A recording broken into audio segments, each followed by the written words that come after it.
think we're good. Except for my bug guys coming, and I fucking canceled them, so that's some fun, huh?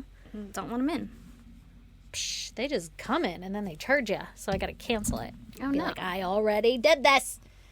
It's like a bad breakup. Get that good spray and then be like, excuse you, I wasn't home in time to cancel it. I did not approve this charge. Should we not record ourselves doing Oh my fraud? God. I have a way better goddamn than what I was going to give you. Oh, what is it? Oh, let's just jump into it, okay? Yeah.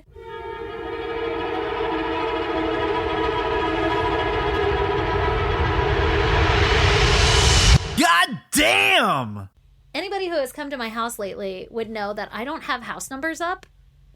Like, you know how it's like... I would not know that. I come to your house all the time, but I'm never looking for your house numbers. Well, you know where I live already, but anybody who's coming to my house that's new, looking for house numbers, there are none up, because at one time we had restuccoed and everything. I have them. I have purchased them, and it's on my to-do list, but I just have not hung it. I remember when you purchased them. Yeah. That was a long time ago. It was. It's been a minute, but everybody knows where I live, right? Yeah. Okay. So, turns out I got a new mailman. Uh-oh. And That motherfucker needs you to be compliant. that motherfucker has no idea what house number I am. And he tried to hand somebody who was like dropping off their kid for a visit or whatever, tried to hand him the mail as if the guy lived here. And he like took it at first, and then he was like, I don't know if this is like a federal offense. Like, I don't live here. I shouldn't have the mail. Yeah. And so he was kind of joking with the mail guy or whatever. And the mail guy was like, oh, what's your, you know, I heard them talking. And so I stepped outside because the guy was leaving. And I was like, well, who is he talking to? And so I step outside and he goes like, what are the fucking numbers on your house? Like, where are they? And I was like, oh, haven't put them up yet. And so I said it. And the mail guy was like, oh, okay. Like, I am new, so I'm just learning, right? And I was like, oh, sorry about that. I plan to put the numbers up soon. Still haven't done it, but I said it, right? I did my part. Whatever. Ha, ha, ha. Walk away. Yes, officer. I will get my tail light fixed right away. Right. Okay. Cut to the next day. Lee is grabbing mail, and he comes inside, and he goes, Did you write on the fence? And I was like, no, what's on the fence? And he goes, well, the house numbers are written on the fence. And I was like... Like in marker? Yeah. I was like, what? And he's like, yeah, like in a Sharpie. Somebody wrote the numbers on the fence. And I was like... That's I was rude. thinking the, like, fence at the street. But he's talking the fence by the mailbox. Like, I walked out there and I saw it. And I was like, oh, shit, that's fucking weird. But, you know, this did happen with our friend and the mailman. I wonder if our friend just wrote it. Like, No. I don't think he Ain't no would. way. Your friend was like, I'll take care of that. I don't think he would. No. But I was like, it was either him or the mailman. It was like, the mailman, just- 100%. I know. And I told Lee, I was like, why don't you text the guy just to ask? Because Yeah. that would, like, if he did it, it would actually be kind of funny. Like, you dick. He's like, bitch. Yeah, like, you dick, but also that'd be kind of fun. I would laugh. Yeah. And also be like, all right, I get it. I need to hang the fucking numbers. But if it's the mailman, I'm like, that's fucking passive-aggressive bullshit, right? It was 100% the mailman. And he was like, don't want to forget. But also, write it in pencil, motherfucker. That shit's stained. He wrote it on the mailbox, which I don't care about. Like, Yeah. the mailbox, that makes sense. He wrote it on the mailbox, and then he wrote it again on the fence. Because you couldn't see it on the mailbox because your mailbox is black. Probably, but you can still see it. Like, when you leave, look at my mailbox. You can still see it. There, it was totally unnecessary. Are they allowed to just write on your house? Are they allowed to do that? I'm sure.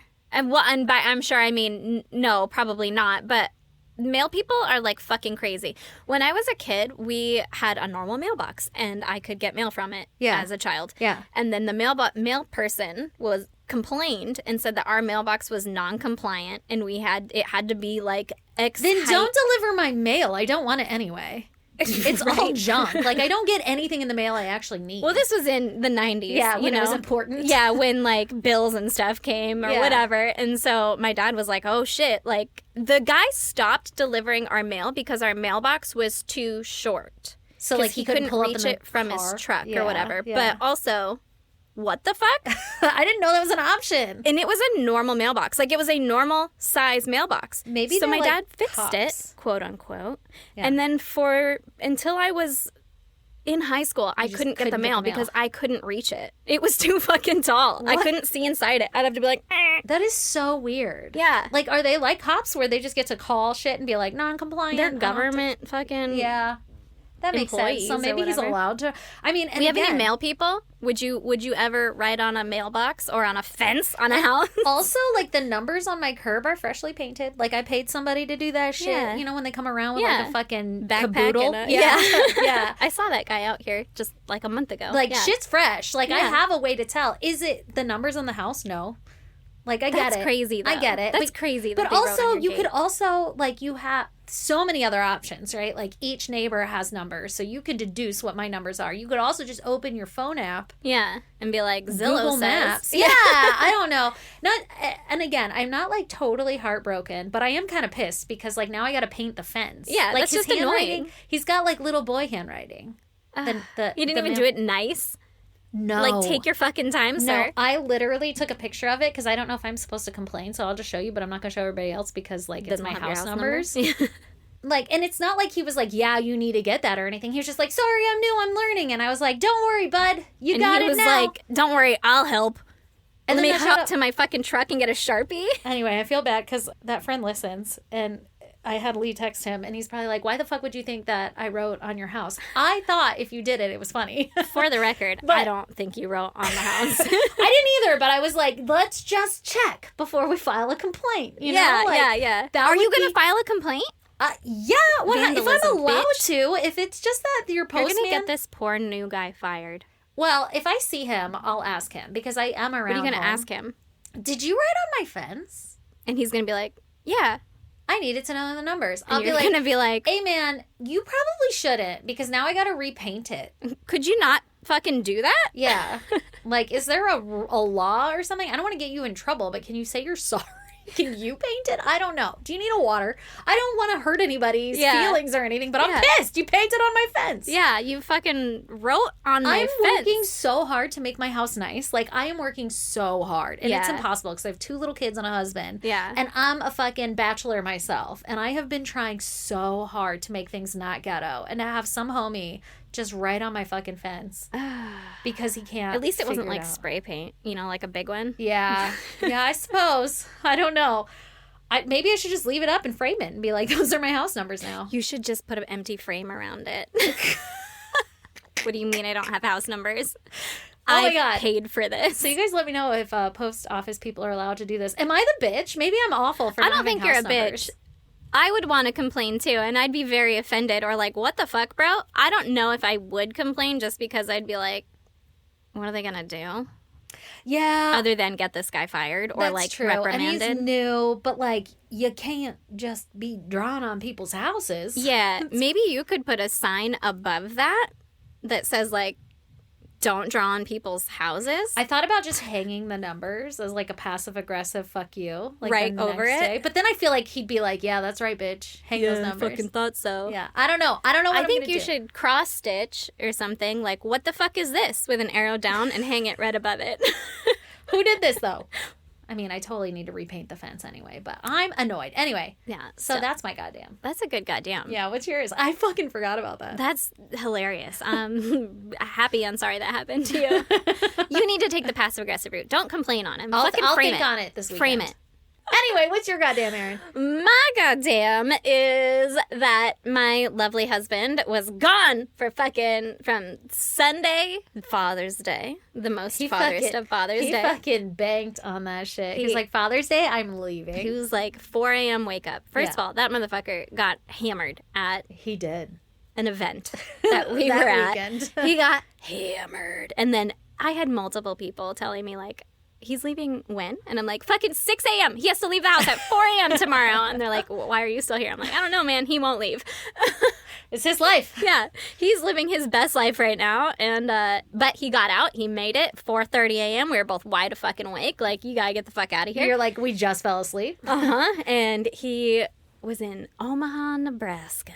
I don't know what's out there, but it was the College World Series of baseball or some shit, and I had 4 glorious days. Oh, shit. Single mom life. Yeah, single mom life. At daycare. Kids at daycare. It was so quiet. Hung out with my dogs, cleaned my house. You hung out with me? I hung out with you one of the days you came over. We vegged out. We fucking documentaried. You made so many crocheted things while we watched so many documentaries. I did. it was so fun. And that's all I've been doing. And I feel like mentally recharged a little bit. So jealous. I know, it's so I'm mentally banked because of said event that he got drunk at. Yeah. I'm like, oh God. Yeah. I had to start over. He really took advantage of your guys' work. All that hard work. Good. And he was like, there's a lot of Jameson. Can't let it go to waste. And I was like, there was none at the end of the night. Jesus. That was impressive. Jesus. That was impressive, the amount of alcohol consumed. Yeah. I'm proud of myself, though, because I was able to drive that night. That's impressive. But we didn't leave till 10. Yeah. So I had time. I There were had a my few last times. drink with you in the pool. Yeah, there were a few times you were like, I might sober up and drive home later. And I'm like, that's Not going to happen. that sounds like so much work. Like, that's well, girl, hours. when you got 6 hours later before you're going to leave, I guess it worked. I didn't see Brandon until, like, we arrived. And then, like, a quarter way through the party, maybe? Yeah. Ish. Yeah. Like, we were both, having a beer, whatever. I thought it was like a casual event. Yeah. That was what I was under the impression of. It is until the event's over, and then it turns into a rager. It turned into a rager for them pretty quick, I feel like. Because I came up and I was like, oh, he's drunk. Like, Oh, he's gone. quickly. And then he's like, you're going to have to drive. And I was like, uh-oh. I guess I'll put this all down now. It's happening. Oh, man. But it was so much fun. And everything was a blast. You guys nailed it and hit it off without a fucking hitch. And There were hitches, but we made it. Well, not visible to the outside world, It was beautiful and it was great. And I got to be alone after that for fucking ever. And That's it was awesome. magical.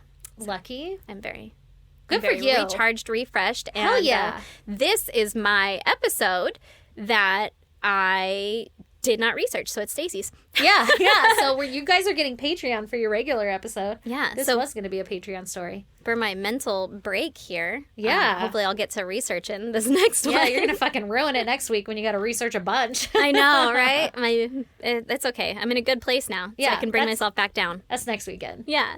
Are you ready? So ready. I want to tell you about Ariel Castro.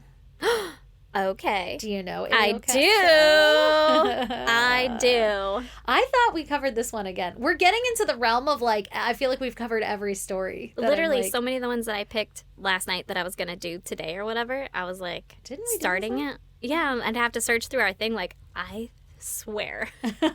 I swear we did this one too, and I remember when it was all over the media and stuff, which is probably why we didn't do it, because it was all over the media and stuff. But it's been some time now, so here you go. Yeah, I'm So, ready. I'm gonna tell you about Ariel Castro, and actually, this was a listener suggestion back in 2019. So thanks, Oh. Mary, if you still listen. Hell yeah. Thanks, Mary.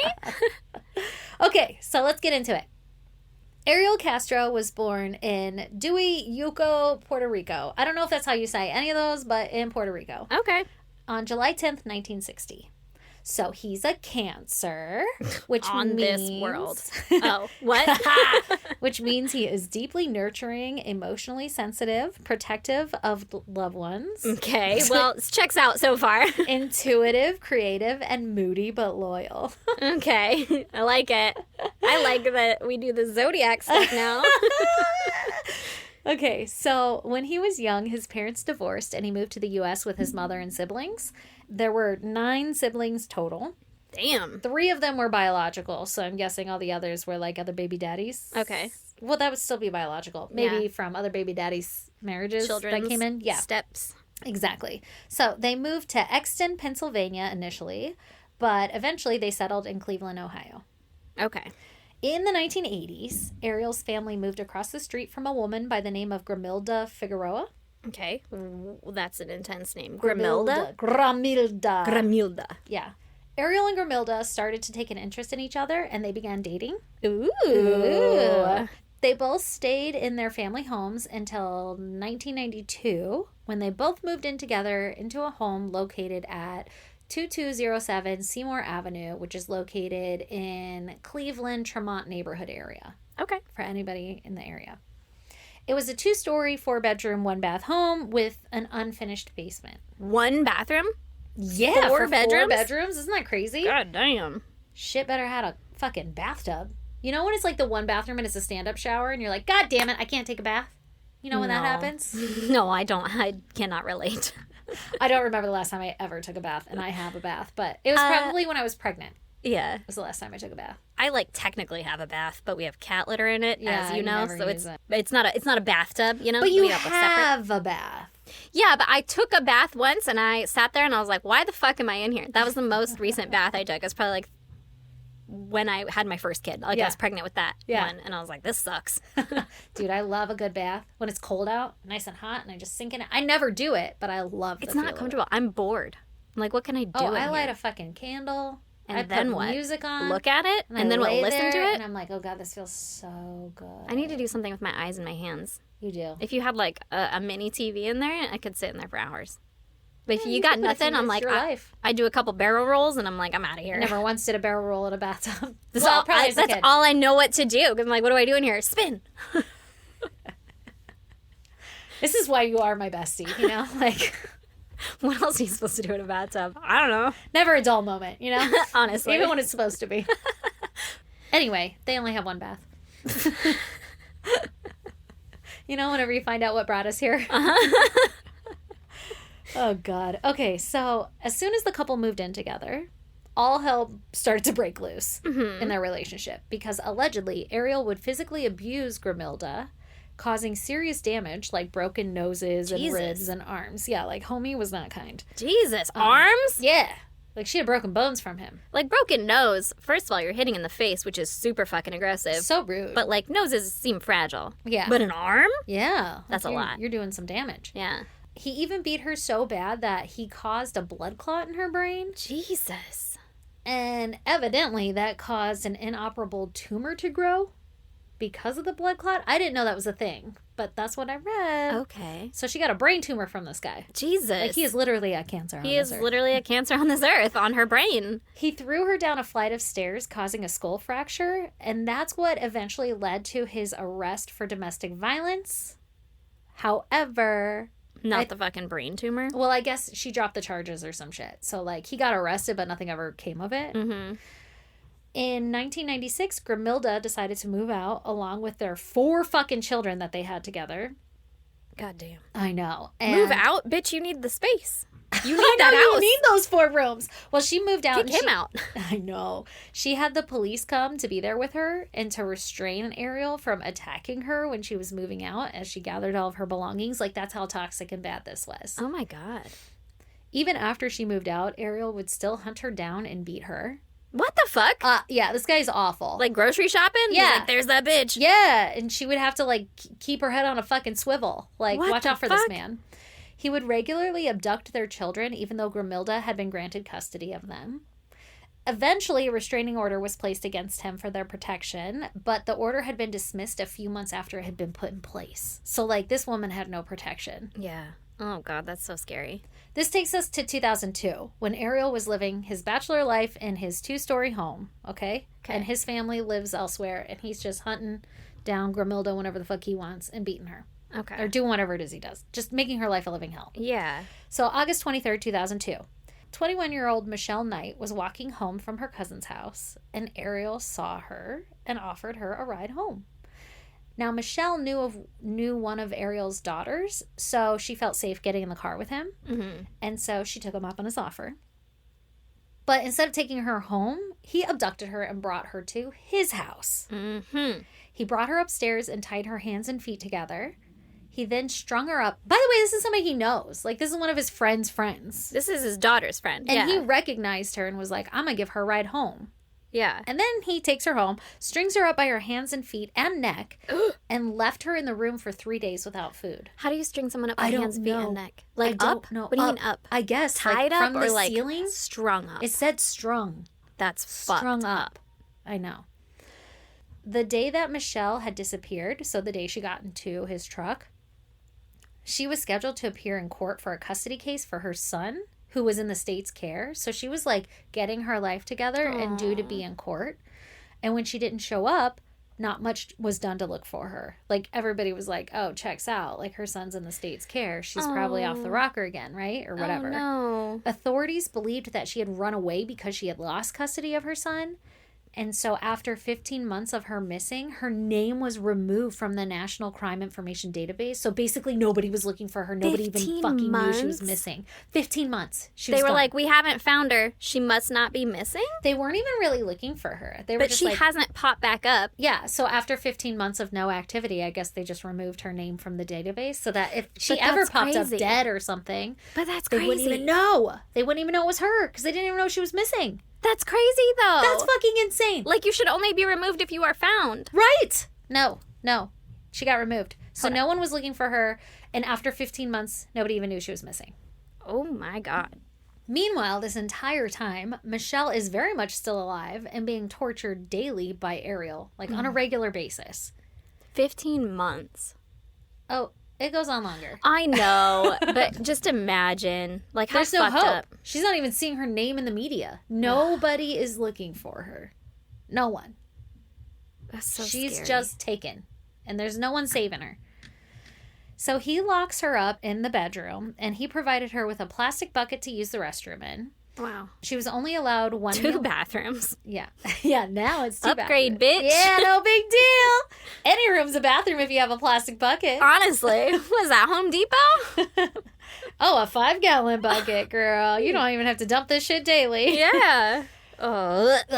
Okay, so she was only allowed 1 meal a day and 2 showers a week.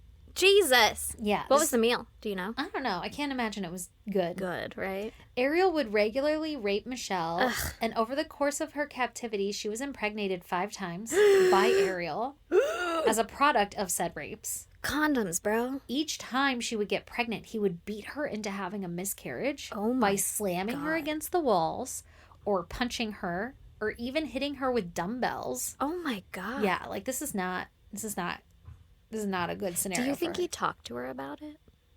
like what he was doing? Like, you're pregnant. I gotta get it out. I'm sure this was a conversation. How else would we know that it was 5 times? That's fucking terrifying. Yeah. Then, on April 21st, 2003, 16-year-old Amanda Berry was working her shift at the Burger King, which is where she worked at as a kid, right? Yeah. Her first job. And her shift ended at around 8 p.m. that night.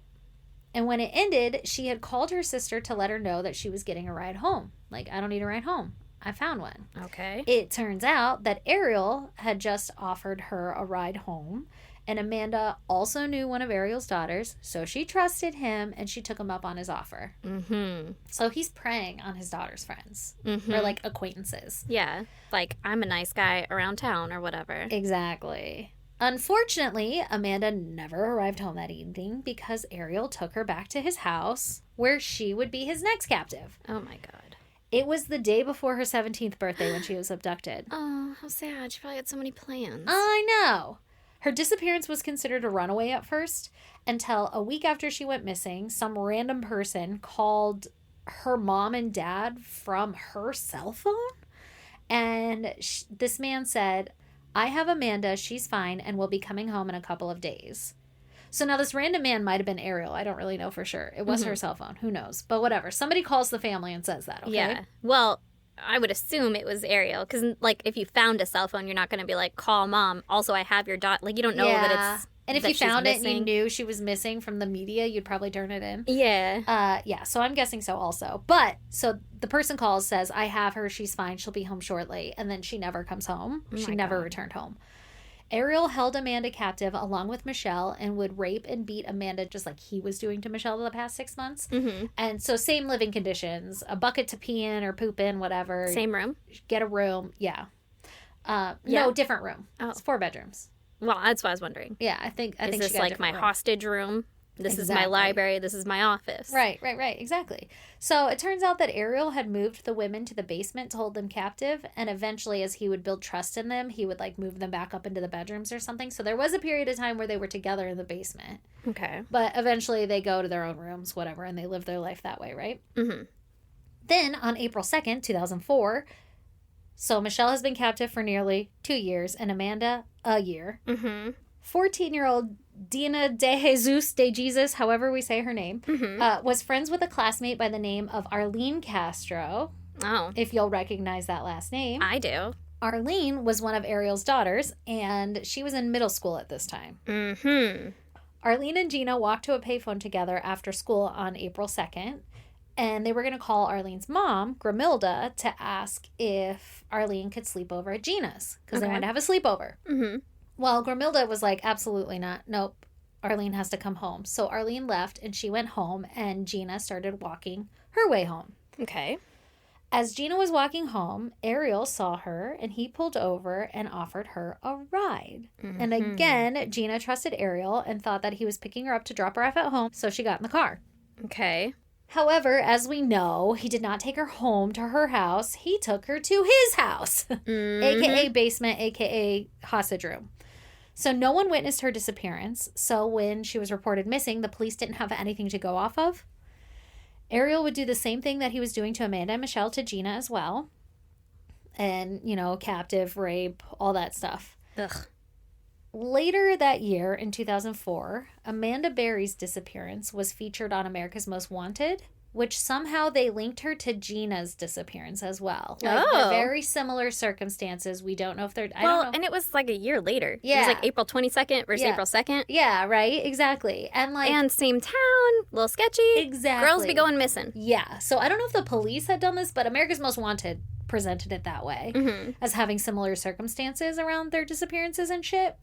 And their stories were featured on the Montel Williams show, where self-proclaimed psychic Sylvia Brown, she told Amanda's mother that Amanda was dead in water. But meanwhile, Amanda's like back at Ariel's house, totally alive. Yeah, I think that was the last we heard of Sylvia Brown, wasn't it? Might have been. Right Just before about. she died. Yeah. She was like, oh shit, I was wrong. Both families would hold yearly vigils for their missing daughters, and on two separate occasions, Ariel attended those vigils as like a participant, How fucked up is that? And he would participate in search parties for the girls. Yeah, it's super fucked up. He like knew where they were, and he was like digging in the fucking ditches, looking for bodies. Oh my God. How fucking psycho. Oh my God. He even attempted to become really close friends with Gina's family, but they didn't like bite, I guess. Yeah. Yeah, because he's probably a fucking creep. But you gotta be a creep if you're keeping women in your house. Yeah. One of Ariel's sons actually went to school for journalism and interviewed Gina's mom for the local paper, and he had no idea that his dad was the one holding them hostage. How fucked up is that? How fucked up is that? Oh That's my God. wild, right? In March of 2000... Imagine being Ariel and you're like, hey, son, quality work. What do you think of this? Yeah. Oh, they would talk about it. I guess Ariel liked talking about them and would ask, like, do you think they're ever going to be found? And at one point, I want to say that... How psychotic. I know. I want to say at one point, the father had asked the son, do you think they're ever going to be found? And the son said, I think they're dead. And the father was, like, shocked. Like, you really do? You think so? And he's like, yeah, they've been missing for years. Like, what are you talking about? Oh, my God. Yeah. You really do? Yeah. Yeah. Okay, so Ugh. that's what we're working with. This guy is off his fucking rocker. Yeah. In March of 2006, Amanda's mom died of heart failure, and she never knew that Amanda was actually still alive. Like, she still was hanging off of Sylvia Brown's thing that she's dead in some water. I mean... And they would, like, hold search parties around water and shit to, like, look for them. Oh, that's I don't, so yeah. sad. Yeah, anyway, okay. But, okay, I know that that's really sad. That's super fucked up and all of the things. Uh-huh. But, like, as a mother, do you think you might have preferred thinking that your daughter was dead versus, like, captive for years? Oh, God. Yeah, I don't know. Because you would want the hope of them coming home. And then just being able to fix them. That's ultimately your hope. Just hold them. I don't even care to fix you. I just want to fucking hold you. I'm know. sorry that happened to you. You know, like, oh, God, how fucking horrible. Yeah. I don't know. But, like, mentally. Then you could move on. Yeah. I know. It's torture. It's torture for the family. So she dies, doesn't know that Amanda's still alive. Mm-hmm. In December of 2006, Amanda gave birth to her daughter at Ariel's home in an inflatable swimming pool with with the assistance of Michelle. So Ariel had gotten her pregnant through one of the rapes, let her carry to term, and then give birth in the swimming pool. Oh my God. Why? With Michelle as her fucking... Doula? Yeah. Yeah. Scary. Midwife, whatever the fuck. What the fuck? I guess What is the end game there? I guess Ariel told Michelle that if the baby died, that she would die. Like, Ariel was going to kill her. So Michelle Michelle? Yeah, kill Michelle. So, like, Amanda's, like, giving birth in a tub. Michelle is like, oh my God, I need to I've never done this before. Yeah, I have no fucking clue what I'm doing. This is terrifying. And the baby is born... And the baby is not alive. And so Michelle resuscitates the baby and brings the baby back to life. And the baby lives. Holy shit. First of all, way to go, Michelle. I know. For those fucking survival instincts. How tight do you think Michelle, Amanda, and Gina are in this scenario? Oh my God, they've got to be like sisters. Well, Michelle probably, she was the oldest too, wasn't she? Was like 21 at the time, and the others are 16, 17. Yeah, so she's like their mom. Yeah, to them. Yeah, she's 1 year more experienced than all of them. Yeah. The oldest one had been there like, oh God, she's probably the fucking mother hen of this. It's so sad. How horrifying. It's so sad. So the baby lives, right? Ariel would take the child over to visit his mom's like house regularly because she loved being a grandma. And he would tell others that the child was his girlfriend's child from a previous marriage, but the kid would call him daddy. Like, that was, he was the dad, and his mom grandma, because she was the grandma. And DNA later confirmed that he was the father, but he would just parade this kid around as his girlfriend, like, to explain why a child just showed up. It was his girlfriend's kid from another marriage. But did anyone meet this other girlfriend? I don't think so. Or, like, see her with I guess the kid, not. you know? I guess not. Oh, my God. Because that other girl was never around. So now homie just has a kid from another marriage. Yeah. That he's keeping in his house. Yeah. And that he brought around his family. His family is like, yeah, here's that's your normal. family. Oh, my God. Yeah. So while in captivity, Amanda taught her daughter how to read and write. Oh. I know. These women were held captive and tortured for over a decade. Jesus fucking Christ. That's 10 years to anyone who doesn't know what a decade is. That's 10 fucking years. That's insane. Isn't that in fucking... That's a whole lifetime. You know? Over 10 years. No one knew where they were. Obviously. Some didn't even know they were missing. Like Michelle. Like, nobody was looking for her. Oh, my And the God. whole time they were in Ariel's home. Like, they were just like a block away from wherever they had been fucking taken. Could you imagine? No, this is my nightmare. I'd be like, fucking kill me. I'd try to jump out of the window and die. Like, I would don't... too. Yeah. Well, I don't know that. Yeah, You'll never know, you know? Well, Yeah, hopefully. for sure. But That will to live is pretty strong, I guess. I also feel like I'm at a point right now where I'm like, Yeah. we're either going to wrap this up or we're going to get on with it. Yeah, Like, we're either going to do something fucking sick or I'm going to go. it's going to be fucking crazy. Because whatever the fuck we're doing now sucks. Yeah. Yeah. Guess it could be worse, huh?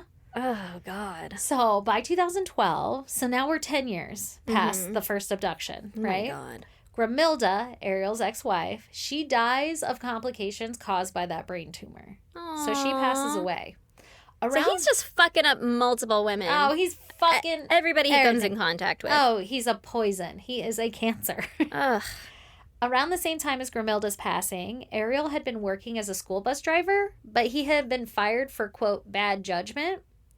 Allegedly, he would make illegal U-turns in this bus with children on board, and he was accused of using the bus for personal grocery shopping. I mean, he's got so many people to feed back home. Honestly, it's like a school bus full of people. I had a bus driver like that. He was a bad bus driver. He got fired. Well, see, look, I His guess name was Jose. he would go grocery shopping with, like, kids on the bus, and he'd, like, leave them and then go inside and go do his grocery shopping. That's hilarious. Or he left a child on the bus while he ran into a Wendy's one time and had lunch. So they were like, you can't do that. Like, come on, man. Yeah, so he got fired. Oh. So things are not going well in Ariel's life at this point, right? His Yeah. baby mama just died. He's getting fired from his job. His women are being held captive for Also, years. school bus driver, like, Yeah. when you think about what he's done, and Oh, then, like, he's probably scoping out his next the prey. jobs that you wish they didn't have, that's, like, number one, you know? Right? Like, oh, you want to pick up my kid and be able to drive them to any location, including your dungeon? Hard pass. Hard pass. And I load them onto the bus with you? Hard pass. Yeah. Sorry for everybody who has to put their kid on a bus after this. I know, That's right? terrifying. Well, he didn't do anything to the kids on the buses, at least, Except right? for leave him at a parking lot while he went in to have a fucking baconator. Least of their worries. Baconator with a Frosty. Oh, Okay. God. So things are not going well for him, right? Yeah. On the morning of May 6, 2013, Ariel had left the home to go do something, whatever the fuck he was doing, but he had mistakenly left the front door unlocked. So he would bolt all of the doors from the outside anytime he left so that the women couldn't escape while he was gone. I was going to ask, how the fuck? Yeah. And so- also, if I saw bolts on the outside of a house and it was nighttime and I was walking by, I would flip those bolts. Just Like, because, Motherfucker, like- you can't get out now. Yeah, like, look at that. Well, just based off of the pictures I've seen of this neighborhood, I don't think people fucking care if there's bolts on the outside. It's like a sketchy place. Yeah. Like, it's, you know how they always say, like, oh, the big, like, automobile boom happened or whatever, and then all the housing came up, and then everybody left and abandoned it, and everybody has, like, boarded up windows, and now it's a sketchy neighborhood? That's what this looks like. But just based off of the little images I saw, like, I don't think anybody fucking cares. It's like a mind your business kind of neighborhood, you know? Yeah. So everybody be minding their business, and homie be locking the front doors from the outside. Okay. So I guess he would also test the women for, like, he would leave sometimes and leave it partially unlocked, and then he'd wait to see if they tried to come out, and if they did, he'd beat the shit out of them. All right. So, like, he would sometimes do this on purpose. Some mind game bullshit. Keeping them on their toes. Yeah. So, on the 6th, he leaves the front door unlocked, but the storm door had been locked. You know, like those screen security doors or whatever that are, like, really hard. It's not like a screen door that you can punch through. They're strong. Yeah. So, he left that one locked, but the front door was unlocked. And Amanda noticed. But she thought that this was a test. So, she was really nervous. Oh my God. But she opened the front door. So now the storm door is open, but you can, like, it's like a screen door. You can shout through it, right? Yeah. So she sees a neighbor walk by and she gets brave enough and she starts screaming. And I guess this was a little fuzzy to me, but I guess the neighbor comes and tries to talk to her, but the neighbor doesn't speak English. So eventually the neighbor just walks away and nothing happens. But another neighbor comes up because he hears all the shouting or whatever. I don't know how or why, but this other neighbor comes up. And Amanda gets his attention and is like, hey, I'm being held captive. Help me get out. But I guess the guy couldn't unlock it or something from the outside. So he was like, why don't you kick in the corner of the door at the bottom and crawl through? And so he basically just stood there while she kicked in the bottom and she crawled through. And she got her daughter out too, who was 7 at this time. I remember. Yeah. So this viral fucking video. Right? Oh, is there a video? Well, not of the escape and everything, but of the man that saved them. Right. Or her. Yeah. I actually remember too. Do you? Yeah. He's so funny. Yeah. He's like, because he said basically, like, this is a bad neighborhood. Yeah. Yeah. And when you have, he was a black man, and he said, when you have a white woman shouting Screaming. and running to the arms of a black man, like, you know something is wrong. was wrong Yeah. in that house. Yeah. I was cracking up at that. Oh my God. But what Exactly. a fucking guy, dude. Dude. Yeah. Way to be there at that time. Like, how Perfect fucking timing. crazy. Yeah. So she gets out and she runs to a neighbor's house. Like, not even the same guy. The guy calls 911. Yeah. But she runs to a neighbor's house and calls 911 also. Somebody lets her use the phone. Yeah. She says to the operator, help me. I've been kidnapped. I've been missing for 10 years and I'm here. I'm free now. So she's fucking free and she's got her daughter. She's a whole ass adult now. She's 26. Yeah. At least. Yeah. Isn't that crazy? Fucking insane. So, with a 7-year-old that she's raised, this 7-year-old has only been raised in captivity. Like, gets It's to go never to been grandma. out. Well, it's been it gets to outside, go to I guess, grandma's and stuff. Yeah. I don't know. Maybe it goes to school. I don't think it goes to school because she's got to teach it how to read and write. Yeah. Anyway, so she calls 911. The police arrive and they walk through the upstairs hallway because she's like, there's other people in there. Yeah. Like, this guy is holding us captive. So they walk through the upstairs hallway and they announce that they're the police and to come out. Michelle peeked through her door and saw that it really was the police, and she leapt out into their arms and just started screaming, like, you saved me, you saved me, you saved me, because they're reluctant. Like, they don't believe that they're actually being saved. And It's she's been in 10 her years. 30s now. Yeah. So then Gina hears all this, and she comes into the hallway from another room, and they're all transported to a nearby medical center. I'm sure Gina was equally as excited. I don't really know what happened. There wasn't much information. She's on. like, hey guys, are you my ride? Yeah, I'd like to leave now. Oh, are we leaving? ready Okay, to let me go get home. my things. I think because she was like the youngest. I think she was like 14 or some shit. She was in middle school. So I think that's why there's not a lot of info on her. Okay. Yeah. But I'm sure she was equally as excited to get the fuck out of there. Yeah. So they take her to they take them all to the hospital. Meanwhile, they stake out the fucking house waiting for this motherfucker to get home. Right? So He's like, oh, there's a lot of cop cars and activity by what's my going house. on here? They actually don't wait for him to come home. They go get him. Oh, good. But about the hospital, Amanda and Gina, they were released the next day. They had to stay one night, but Michelle was discharged 4 days later. So she had been injured enough to require 4 days of medical attention after being in that home. Well, she's probably, she was the oldest. Right. So she probably had a lot of the responsibility, quote Yeah. unquote, to I'm sure they're keep all everybody in line. malnourished and dehydrated. Yeah. And maybe sores or wounds that needed to be tended to. Long-term effects on your body of being starved, having one meal a day. Yeah. I don't know. That seems Crazy. detrimental. Yeah. On the day of the women's escape, Ariel was arrested in a McDonald's parking lot, and he was charged with 4 counts of kidnapping and 3 counts of rape, which carry a sentence of 10 years to life in prison in Ohio. First of all, Yeah. 3 counts of rape? 3 counts of rape. 4 counts of kidnapping? Yes, the 7-year-old. Does it count as kidnapping? I guess. You're keeping them hostage. I guess. So his Strange. bail was set to $2 million per kidnapping, so $8 million total. Good. Okay. Mhm. Additional charges were added to his initial charges, which included aggravated murder for the induction of miscarriages, attempted murder, assault, and a charge for each instance of rape, and a kidnapping charge for each day each captive was held. So 10 years times 365 days? Oh my God. Times 3 people? In total, he was charged with 977 counts. Oh my God. 512 counts of kidnapping, 446 of rape, 7 of gross sexual imposition, 6 of felonious assault, 3 of child endangerment, 2 aggravated murder, and 1 possession of criminal tools. So, I would like to state that the victims kept diaries, so I'm sure that's why they could get specific numbers of each rape account or something. Because how else would you know? Like, eventually the victims started keeping diaries, so I'm guessing that's how they knew all the different numbers. And I'm sure that's an undercount. Yeah. You know? Yeah, because they probably, it seemed pretty commonplace. They weren't like, it happened again, you know? And we're like, daily rapes. Yeah. And I was abducted on this day, so let's do that math. Bored of writing about it. There was never a day that didn't happen. Yeah. It seems more like what didn't happen today, you know? Right. Oh, maybe Easter he gave me a break because he was out of town. Yeah. Oh, God. So 977 counts.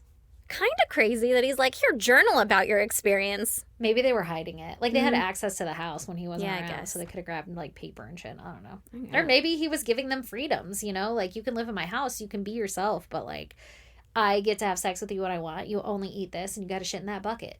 That's so fucking gross. This is my bathroom. It's only one bathroom house. I don't know. I built you a bathroom. I would be tired of dumping them. I'd be like, just go to the toilet. Honestly. I don't know. Like, we can share. Who fucking knows? That's insane. Ariel pled guilty to all counts as part of a deal where they would remove the death penalty from his sentencing and he would forfeit his right to appeal, nor could he profit any way from his crimes. So he's like, I'll just spare us all and I'll plead guilty. He was sentenced to consecutive life terms in prison plus 1,000 years without the possibility of parole. 1,000 years. And he was fined $100,000. He addressed the court for 20 fucking minutes where he explained that he was a good person. No, he's not. And had a sex addiction, and most of this sex was consensual. No, and it wasn't. That's what it was all driven by. No, it wasn't. Yeah. First of all, 2 of them aren't even old enough to consent. What the fuck? He said, I guess during this whole weren't. 20-minute thing, he would bounce between apologizing and then blaming the FBI for not catching him sooner, and then blaming his victims for getting in the car with him. He even insisted that they were not virgins when he had sex with them for the first time, and that, quote, I hope they can find it in their hearts to forgive me because we had a lot of harmony going on in that home. That's so fucking gross. Ew. Imagine being one of those girls. I want to punch him in his fucking throat. Could you imagine? This was all, I was typing all this up while you were talking to me about that trial that your dad's on. Oh, yeah. And about, like, can the victim be in there with their abuser? And I'm like, I'm pretty sure they can. That's pretty fucked up. And then you're like, look, they put up a wall here. I don't know. Yeah. I want to say that Michelle was the only one to give a victim impact statement. I can't remember, but anyway. Well, mother hen there, you know? When I was reading all about this, I was like, they better not have had to be in that fucking room.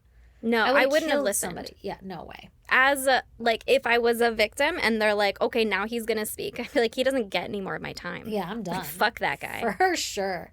In the end, Michelle needed facial reconstructive surgery because of the damage that he had inflicted to her during all the beatings. Oh my God. And she had permanently lost hearing in one ear. Holy shit. Michelle says that one night their dog had attacked Ariel for beating on Michelle because it was kind of her dog. Like, she was taking care of it. Most. And Ariel snapped the dog's neck in front of her. Oh, God. Yeah, because it attacked him. And he was like, absolutely not. What's crazy is during their 11 years of captivity, the police did show up at Ariel's door one time, and they were questioning him about something totally unrelated to the missing women's cases, but he didn't appear to be home, so the police left and interviewed him at the station. But so they knocked on his door? Yeah, and they were all just, like, quiet inside. But, like, the police were there. Oh, my God. How hard would it have been not to scream? Well, but... could get killed. Yeah. By him. That's so scary. Ugh, and then knowing later, like, that was an opportunity. That's your only opportunity. Yeah. And there it went. 6 more years or however much long in captivity. Oh my God. Neighbors claim that they called the police several times to report suspicious activity at the home, but the police say that they have no records of any reports or anything. So I don't really know what was going on there. But I guess the neighbors are like, oh yeah, that place is shady as fuck. It's weird. But, like, nobody did anything. Always bad vibes when we went by there. Yeah. I'd be fucking, like, flipping the light switch, SOS, up in the top upstairs, you know? Figuring that shit out. Every night. Help me. Like, I'm in a neighborhood of people who do not understand Morse code. Yeah, but maybe they'd be like, like, are they always having a party up there? What's going on? Yeah. You know? Like, maybe I should ask. Maybe they'd ask then. Yeah, you know, that's bad. That'd be a problem. Ugh. I don't know what the right thing to do is. I don't either. I guess Ariel would even have family visit, like his other children from the previous marriage or whatever. That they're all fucking friends with? I know. I guess they would come over, and then the rule was, like, there's just some shut doors that you don't open, and the girls knew to be really quiet. And sometimes he would put them up in the attic and be like, he could hear them making noise, and he would turn music on really loud anytime he had people over to cover up the sounds. Now, you always have music on when I come over. I sure do. I ain't never seen a locked door, though, so I think we're good. You ain't never seen my attic hatch either, have you? I hadn't. No, sir. I'm going to be paying attention to them little tippy-tappies on the roof now. Mm-hmm. As you should. I got a basement, too. Girl, you got to keep your ears open on the top and the bottom. Oh, shit. Yeah, so I guess that's how he'd get away with it. Is like, he'd have people at his house and be like, you just can't go in that room. And the ladies knew to be quiet. And he would hide them and turn music on. I don't know. I mean, obviously it's good that they didn't do something, because what if something had happened and then they were killed? Right. You know, they ended up being saved, so they did everything right that they could do, you know? Right. But I don't know that I could be in a house with a bunch of people below. Like, what's the worst that could happen? He's not going to kill you in front of them. They'd be like, what is that? Yeah. I don't know either. Like, I think I would have opted for death, but I don't know for sure. I feel like that's where I'm at in my life, is But I'd be that'd like, be let's take that scary chance. to know, like, you know what this man is capable of. And he's already done something to you that's so awful, you're so afraid to even do anything more. It's like, I don't want to see what else this guy can do. I'm just going to keep my shit quiet. And you're 16 or 14, like, yeah. Yeah. This is us at 36 being like, fuck it, YOLO! Honestly. True. Yeah. True. Yeah. But in my 36-year-old body now, Yeah. if I knew, like, his kids were down there, I'd be like, well, he's not going to hurt his kids. Yeah. And so if I can make his kids notice me, Yeah. then they'll question him or It'll something, fuck him up you know? for a minute, but it'll be worth it. Yeah, I mean, I don't know. I don't either. They're going to be fucked up anyway, you know? It's crazy. So the victims were only allowed out of the house twice during the whole 11 years, but they were only allowed out to a nearby adjacent garage, and they had to wear wigs and keep their head down and run to the garage. Yeah. He would celebrate their abduction days like they were birthdays, and he would let them watch their televised media coverage about their abductions. How crazy. Did he think they'd like that? Oh, he would get them cakes and shit. Like it was a birthday. Like, I don't think they liked it. They were probably like, what the actual fuck? This so is happy creepy. you joined us. Yeah. Oh my God. I'm sure they had to fake it. Yeah. When asked about the kidnappings, Ariel was able to recall each in great detail, and he said that they were all unplanned crimes of opportunity. He claims that he is a cold-blooded sex addict, and that was the motive behind all his crimes. Get a fucking bag and some jelly, bro. Fucking right. Use your hand, dick. Yeah. God. Your hand, dick. Hand on your dick. Yeah. He had a suicide note that was written up and hidden in the home, in which he detailed each abduction and said that his money and his belongings should be given to his victims if he were ever busted. Well, at least there's that. Right, I guess. After rescue, the women had a strong desire for privacy, and they didn't talk publicly about all of this shit. Right? Shocking. They've been alone for a long time. They're probably not ready for social media. No way, are you kidding? 1 year after their escape, Michelle did a People magazine interview saying that she had legally changed her name and she was getting tattoos as a way to heal. She said that her son was adopted by foster parents after her abduction, and that she so wanted to see him and be with him, but that she was scared to bring him this whole world that she had been living in. Like, she didn't want the media and everything to go after him because now he's the son of the woman who had been abducted, and his whole life is going great now. She doesn't want to fuck it up by jumping in. How heartbreaking. So she's going to wait until he gets older to contact him. Mind you, this has been a few years. She might be in contact with him now. I don't really know. Michelle said that she planned to foster children of abuse of her own one day, and that she was left unable to have children of her own after what Ariel had done to her. I know. Oh my God. This woman was born to be a nurturer. I know. I mean, in the beginning it messed up because of whatever things that she had going on, but she took care of the girls in the house. Yeah, it sounds like it was her dog, obviously. She has this nurturing tendency about her. Like, she's a decent human. That's such a noble thought, though, to foster abused children. She went through it. Like, you've got a safe place. I know. She can provide that for them. That's got to be so fulfilling. Giving up your baby? Like, not by choice. Like, at this point, it's by choice, I guess. But you're like, I've been robbed of my life. I'm in no position to take over this child. Yeah. Like, this kid that I love with all of my heart and soul. Well, it's also 11 years later, so you don't know that kid anymore. No! And this baby was probably so excited to go be with his mom again, you know? Like, she was going for custody battles and whatever. Oh, my God, it just breaks my heart. So, Amanda, she went on to volunteer at the Amber Alert Committee, offering comfort to families of abducted children. She also helped host missing persons cases on the local news station called Missing with Amanda Berry. Gina and Amanda stayed in touch, and as of the People magazine interview with Michelle had planned to reach out to them, but she was focusing on getting her life back on track. So it sounds like maybe, like, the older one, she goes off to, like, go take care of herself, and Amanda and Gina, kind of the same age, they kind of stick together and be friends through all of this. Okay. Not that Michelle is not friends with him. No, but she was like, I gotta check out to take care of myself. Right. Like, I'm ouch. Yeah. I'm ouch. I'm unwell. Yeah, exactly. And she wasn't ready for all, probably because that's like, fuck, man. It's a lot. Like you said, you were making really good points. If she was the nurturer, like, how do you just break that? Yeah. You can't. Well, she essentially had 2 daughters that she took care of for 11 years. Yeah. And she kept alive from him or whatever, you know, like. I'm sure she tried to protect those kids, too. 100%. I don't know for sure. Again, we're kind of speculating. I would like to think she's not awful. Yeah, I guess, we are speculating. But also, she's the one that was the midwife to Amanda. Resuscitated the baby. And the baby. Yeah. Like, yeah. And I don't know. She just seems like the most. She was the oldest. She seems like the most mother hen of it. She got the mother role. Yeah. Mm-hmm. On August 13th, 2013, the house that Ariel had held the women captive in was demolished. Good. So this was shortly after his arrest. On September 3rd, 2013, Ariel was found hanging from a bedsheet in his cell. He was only 1 month into his life sentence, and he was 53 years old. Fuck that guy. And he's dead. Fuck that. Fuck that. Wish he would have died being beaten by other prisoners. That's a horrible thing to say. He knew. He knew what he was going to do if he got caught. Yeah.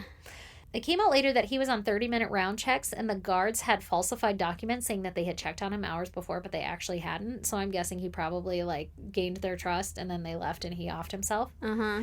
Okay, so are you ready for a little bit of a twist? Ready? During all of this crap, back in, like, 2007, Ariel's daughter, Emily, was found guilty of attempted murder after she slashed her 11-month-old daughter's throat 4 times with a knife. What? The day after her baby daddy moved out of the home. I guess the baby lived because it was attempted murder. What? Yeah, this family is unwell. What? They are not well at all. The fuck? Yeah. A baby? A 11-month-old slashed the throat 4 fucking times. The 11-month-old lived.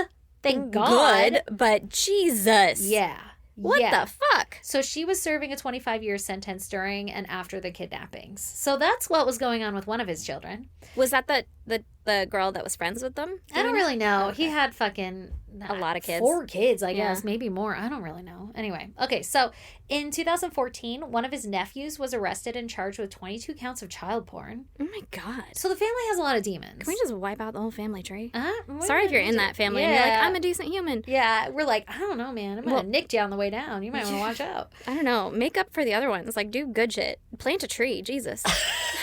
You really, that's called generational curses you're having to undo. Yeah. Fucking plant a tree because your family is awful. That's fucked up. Oh my God. Okay, so most recently, Michelle has a ton of animals and runs a nonprofit animal shelter she founded called Unleashed Animal Rescue, where she rescues pets and nurses them back to health and rehomes them.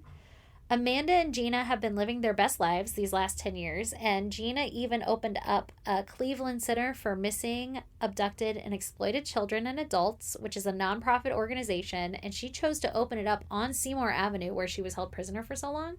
Wow. Like, as a fuck you? Like, on the fucking site? Rebuild a building right there? I guess, yeah. That's gotta be trippy and, like, such a mindfuck to be like, you see this neighborhood? I was right there for 11 years. Yeah. Right there. Only right there. Tortured. You would never guess, right? Amanda just recently celebrated her daughter's 17th birthday, which is a year older than she was when she was abducted. And that is how I end the story. This So shit gives nobody- me chills every time. I fucking hate it. Nobody got murdered, but like, fucking, they were held hostage. I mean, technically, you could consider his ex-wife a murder. Yeah, I guess, from that brain tumor. Mm-hmm. This guy's awful. This He's guy's awful. a real piece of shit. And I guess he really thought that he was doing them something by being like, I want to make sure that the victims get all the proceeds from my belongings and stuff. And the court's just like, yeah, man, like, shut the fuck up. You have nothing. Yeah, don't worry about it. We'll take care of them from here. They don't we'll want take your it from shit here. either. Like, Oh my God. ugh. So awful. I feel so bad for them. But hey, good on them for like living their lives now. Yeah, I'm sure that's hard. surviving. Mhm. Jesus. Hopefully they're on a cocktail of the right medications and can just live the rest of their life on this earth happily. Could you And, imagine if like something else happened to them? No. Like anything else after that, I'd be like, I paid my dues. Yeah, your time I'm is not getting done. a ticket. You literally, yeah. You get a fucking acreage and a ranch or whatever it is that you want, you know? Yeah, and left alone. Yeah. Yeah, fuck that shit. So, if you guys want to check out pictures pertaining to our case, go to our social media. We're Yeah. on Instagram, Facebook, Twitter, TikTok, X, whatever the fuck you want to call everything now. Our handle everywhere is at ISGD Podcast. Mm-hmm. For I said, goddamn, ISGD, get it? Okay. Anyway, you can email us at isgdpodcast@gmail.com or you can snail mail us at P.O. Box 2764, Spring Valley, California, 91979. 9. And we love you guys. Please subscribe, rate, and review. Go tell everybody about the podcast. Thank you. Bye. Thank you. Bye.